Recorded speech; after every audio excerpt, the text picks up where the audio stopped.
Need a repair? We offer a free diagnostic.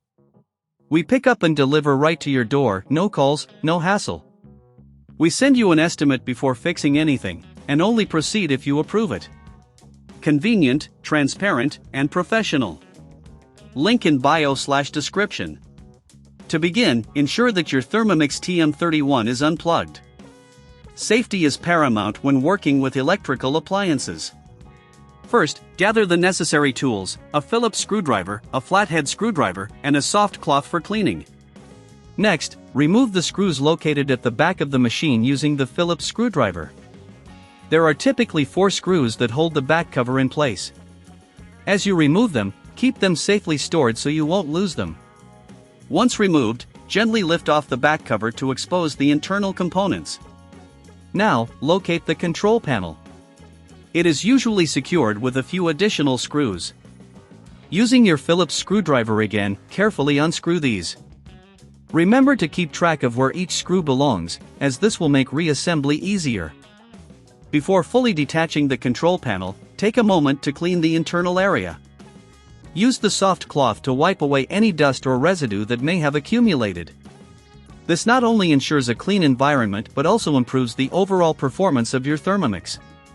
If you find the task cumbersome or lack the tools, don't worry.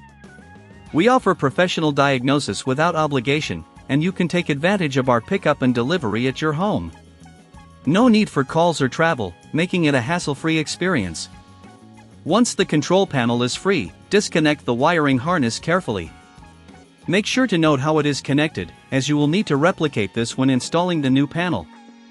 Gently pull the wiring harness out to avoid any damage. Now, take your new control panel and connect the wiring harness in the same manner as the old one. Ensure a snug fit. Once you have confirmed that the connections are secure, start aligning the control panel with the casing. Reattach the screws that hold the control panel in place.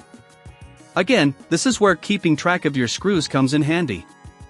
After securing the control panel, you can replace the back cover by aligning it properly and fastening it with the screws you removed earlier. Before you plug in your Thermomix, double-check that all screws are tightened and that the control panel is fixed securely. To finish, plug in your device and test the functionality of the new panel. If everything works as expected, congratulations!